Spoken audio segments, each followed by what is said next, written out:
Kaixo lagunak, hemen nauzue berriro, bideotxo batekin. Kaso honetan hitz egin nahi nuke konfinamentuari buruz.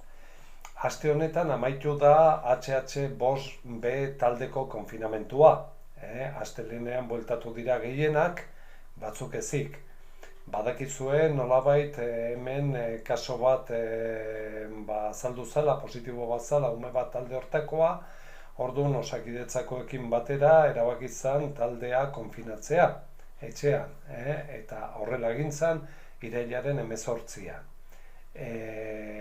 Konfinamentu hortan PCR egin zioten, lehenengo PCR bat ikasle guztiei, emaitza izan zen dana negatibo eman zutela, eta handik egun batzutara, horrengo ostegunean, egin zuten bigarren PCR-a. Bigarren PCR horretan, dana negatibo eman zuten, bi ezik, bi ikasle positibo eman zuten.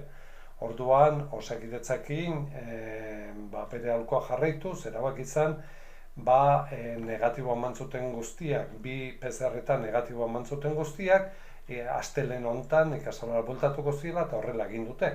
Ikastolan daude eta normalidade guztiarekin. Eta positibo eman zuten bi ikasleak, bere konfinamentua luzatu egin behar da, eta Osakidetzakoa medikuak erabakitzen dutenean baia konfinamentua amaitu dela, orduan bueltatuko dira ikastolara berriro. Beraz, lehenengo kaso tokatu zaigu talde batena, eta nik uste du protokola bete egin dela, eta nahiko, kakotxe artean nahiko ondo eraman dela hori.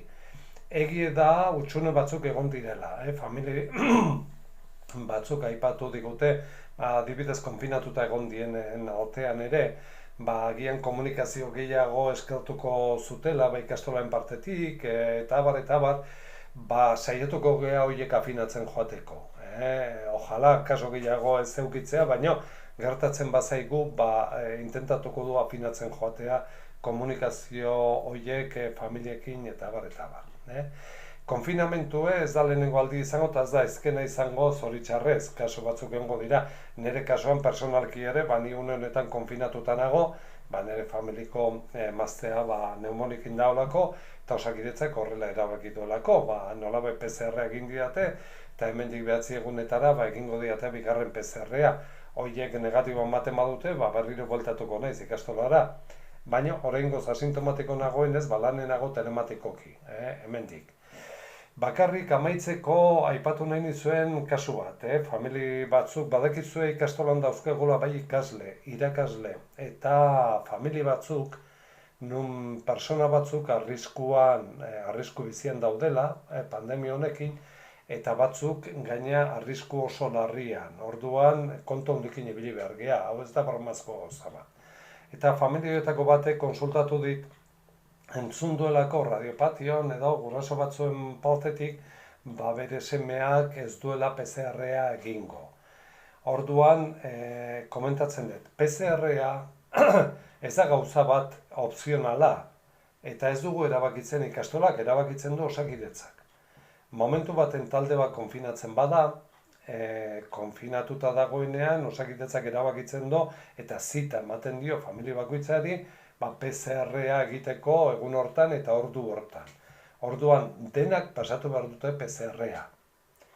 Ume batek, familiak erabakitzen badu PCR-a ez egitea, ezin da bueltatu ikastolara. Horrela da.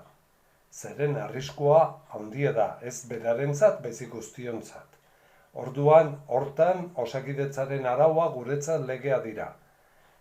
Osakidetzako teknikarik esaten badigute konfinatu egin badala, konfinatu egingo da.